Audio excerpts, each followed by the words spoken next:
മക്കളെ, നിങ്ങളിവിടെ കാണുന്നത് കഴിഞ്ഞ വർഷങ്ങളായിട്ട് ക്രിസ്മസ് എക്സാമിൽ ഏറ്റവും റിപ്പീറ്റഡ് ആയിട്ട് ചോദിച്ച ഫിസിക്സിലെ ചോദ്യങ്ങളാണ്. എല്ലാ ടൈപ്പ് ചോദ്യങ്ങളുണ്ട്, അതിൽ ഏറ്റവും റിപ്പീറ്റഡ് ആയിട്ട് ചോദിച്ചുകൊണ്ടിരിക്കുന്ന ചോദ്യങ്ങളാണ്. ഓൾമോസ്റ്റ് 43 മാർക്കിന് വേർത്തായിട്ടുള്ള ചോദ്യങ്ങളാണ് നിങ്ങളിവിടെ കണ്ടുകൊണ്ടിരിക്കുന്നത്. ഒബ്വിയസ്ലി ഇത് പഠിച്ചു കഴിഞ്ഞാൽ 43 മാർക്ക് കിട്ടും? ഇല്ല. ഇതിലെല്ലാ ചോദ്യങ്ങളും നിങ്ങളുടെ നാളത്തെ പേപ്പറിൽ ഉണ്ടാവില്ല. പക്ഷേ നല്ലൊരു ശതമാനം ഉണ്ടാവും. മേ ബി ഭാഗ്യം ഉണ്ടെങ്കിൽ നിങ്ങൾക്ക് ഒരു 25 മാർക്ക് ഈ ക്വസ്റ്റ്യൻസ്, ഈ 10 ക്വസ്റ്റ്യൻസ് പഠിച്ചാൽ മാത്രം കിട്ടാൻ ചാൻസ് ഉണ്ട്. അപ്പോൾ നിങ്ങൾ ഇതിന്റെ അർത്ഥം എന്താണ്? ഇത് മാത്രം പഠിക്കണം എന്നാണോ? അല്ല, ഇത് എന്തായാലും പഠിക്കണം, ബാക്കിയുള്ള ഒബ്വിയസ്ലി പഠിക്കണം. ഓക്കെ, അപ്പോൾ ഓരോന്നായിട്ട് നോക്കാം. വെറുതെ അടിച്ചു പോയതല്ല, ഇയേഴ്സ് എല്ലാം കൊടുത്തിട്ടുണ്ട്, ഏതാ ക്വസ്റ്റ്യൻ കൊടുത്തിട്ടുണ്ട്. ഏറ്റവും ഇമ്പോർട്ടൻ്റ് ആയിട്ടുള്ള ഫസ്റ്റ് ക്വസ്റ്റ്യൻ ആണ് state and explain parallelogram law of vector addition, derive an expression for magnitude of and direction of resultant vector. Basically r is equal to root of a square plus b square plus 2ab cos theta ഇല്ലേ, അത് parallelogram law വെച്ച് derive ചെയ്യാൻ 24, 23, 22, 21, 20 exam ഉണ്ടായിരുന്നില്ല, Covid ആയതുകൊണ്ട്. 29, 18, 17 എല്ലാ വർഷവും ചോദിച്ചിട്ടുണ്ട്. പഠിച്ചില്ലെങ്കിൽ നഷ്ടാവൂലേ? 5 മാർക്കിനാണ് പൊതുവെ ചോദിക്കാറ്. ഇതിനോട് എന്തെങ്കിലും സപ്ലിമെന്ററി ചോദ്യം കൂടെ ഉണ്ടാവും. അപ്പോൾ 4+5 എന്ന രീതിയിലേക്കാണ് വരിക. ചിലപ്പോൾ 3+2 വരാറുണ്ട്. രണ്ടാമത്തെ ഏറ്റവും ഫ്രീക്വന്റ്ലി ആസ്ക് ചെയ്യുന്ന ക്വസ്റ്റ്യൻ ആണ് ക്രിസ്മസ് എക്സാമിൽ നമ്മുടെ derive the equation of motion uniformly accelerated motion using graphical method. അപ്പോൾ ഏത് ഇക്വേഷൻ ആണ് ചോദിക്കാം? b = u + ad ചോദിക്കാം, s = ut + av² ചോദിക്കാം, b² = u² + ചിലപ്പോൾ രണ്ടും കൂടി ചോദിക്കാം. ഇതിൽ 2 സെലക്ട് ചെയ്തിട്ട് 5 മാർക്കിന് ചോദിക്കാറുണ്ട്. ഗ്രാഫിക്കൽ മെത്തേഡാണ് ചോദിക്കാറ്. പഠിച്ചു വെക്കുക. റിപ്പീറ്റഡ് ആയി എല്ലാ വർഷവും ചോദിച്ചിട്ടുള്ള ചോദ്യമാണ്, പഠിച്ചോളാം. തേർഡ് ഏറ്റവും ഫ്രീക്വന്റ് ആയിട്ട് ചോദിക്കുന്ന ഒരു ക്വസ്റ്റ്യൻ ആണ് f = m യുടെ ഡെറിവേഷൻ.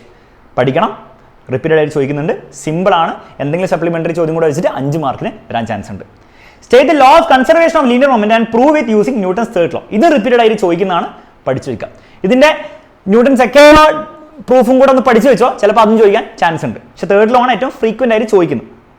ഹുക്സ് ലോ എക്സ്പ്ലനേഷൻ, ഇത് ഡെറിവേഷൻ അല്ല, എക്സ്പ്ലനേഷൻ. അപ്പോൾ ഓരോരോ പോയിന്റിന്റെ ചിലപ്പോൾ എക്സ്പ്ലനേഷൻ ചോദിക്കാം, ഏതാണ് ഈ പോയിന്റ് എന്ന് ചോദിക്കാം, ഈ ഗ്രാഫ് മൊത്തത്തിൽ എക്സ്പ്ലെയിൻ ചോദിക്കാം, പല രീതിയിലും ചോദിക്കാം, പഠിച്ചു വെക്കാം. Okay, stress strain curve four A metal marking the important points എല്ലാ വർഷവും ചോദിക്കാറുണ്ട്, പഠിച്ചു വെച്ചോളൂ.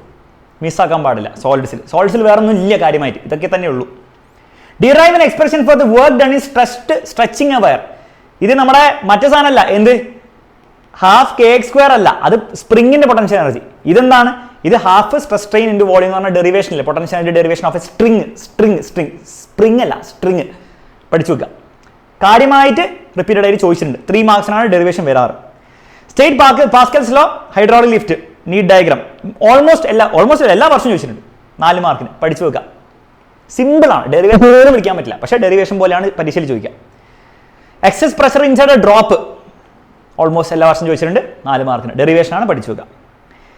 ഹൈറ്റ് ഓഫ് കാപ്പിലറി ഓൾമോസ്റ്റ് എല്ലാ വർഷവും ചോദിച്ചിട്ടുണ്ട്, പഠിച്ചു വെക്കുക, 4 മാർക്കിന് ചോദിക്കും. സിമ്പിൾ ആണ്, വലിയ ബുദ്ധിമുട്ടൊന്നുമില്ല. ഇതൊന്നും അറിയില്ല ക്ലാസ്സിൽ വരിക.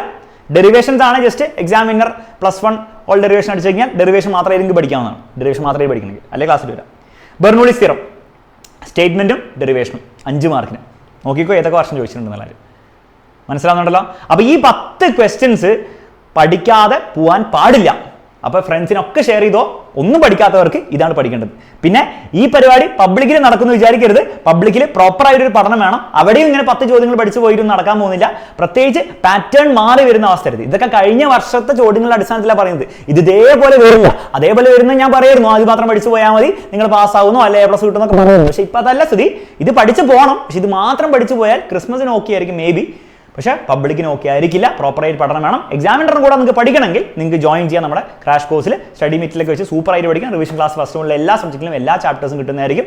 നിങ്ങൾക്ക് എക്സ്ട്രാ ലൈവ് ക്ലാസും ഷോർട്ട് നോട്ട്സ് ക്ലാസും ഒക്കെ ഉണ്ടാകുന്നതായിരിക്കും. എക്സ്ട്രീംലി യൂസ്ഫുൾ ആയിരിക്കും. ഈ സ്റ്റഡി മീറ്റിൽ ഫ്രീ ആയിട്ട് 20th ഡിസംബറിന് മുൻപ് ജോയിൻ ചെയ്യുന്നവർക്ക് കിട്ടുന്നതായിരിക്കും. 20th ഡിസംബർ ആയി, ഓക്കെ. മേ ബി ഈ മാസം എൻഡ് വരെ ചിലപ്പം സാലറി കിട്ടാൻ പേരൻസിനൊക്കെ വേണ്ടിയിട്ട് നമുക്ക് എന്ത് ചെയ്യാം, ചിലപ്പം ഓഫർ എക്സ്റ്റെൻഡ് ചെയ്യാൻ ചാൻസ് ഉണ്ട്. മിക്കവാറും ചെയ്യായിരിക്കും, ഡോണ്ട് വറി. പക്ഷേ എത്രയും പെട്ടെന്ന് ജോയിൻ ചെയ്യാം. പിന്നെ ഇത് ഫ്രീ ആയിട്ട് പഠിക്കാം.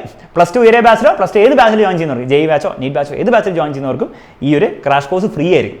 അപ്പോൾ ആ ഒരു ഓഫർ വേണമെങ്കിൽ യൂസ് ചെയ്യാം. കാരണം +2 അടിപൊളിയായിട്ട് പഠിക്കാം. +2 ജോയിൻ ചെയ്ത് കഴിഞ്ഞാൽ നിങ്ങൾക്ക് +1 ഇംപ്രൂവ്മെൻറ്റ് ക്ലാസ് കിട്ടുന്നതായിരിക്കും, ലാബിൻ്റെ ക്ലാസ് കിട്ടുന്നതായിരിക്കും, +2ൻ്റെ ക്ലാസ് കിട്ടുന്നതായിരിക്കും. ലൈവ് ഹൗസ് എടുത്ത് പഠിക്കുകയും ചെയ്യാം.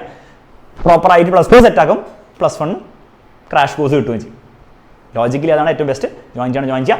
എത്രയും പെട്ടെന്ന് ക്രിസ്മസ് എക്സാം കഴിഞ്ഞ് നമ്മൾ ബാച്ച് സ്റ്റാർട്ട് ചെയ്യുന്നതായിരിക്കും. അടിപൊളിയായിട്ട് പഠിക്കാം. ഓക്കെ, അപ്പോൾ ഈ 10 ചോദ്യങ്ങൾ പഠിക്കാതെ പോകണ്ട. ഫ്രണ്ട്സിനൊക്കെ ഷെയർ ചെയ്തോളൂ, അവരോടൊക്കെ പഠിക്കാൻ പറഞ്ഞോളൂ. Bye bye, take care. നമുക്ക് ലൈവിൽ കാണാം. കൂടുതൽ ക്വസ്റ്റ്യൻസ് ചെയ്യാൻ, കൂടുതൽ കാര്യങ്ങൾ പഠിക്കാൻ വേണ്ടിയിട്ട്.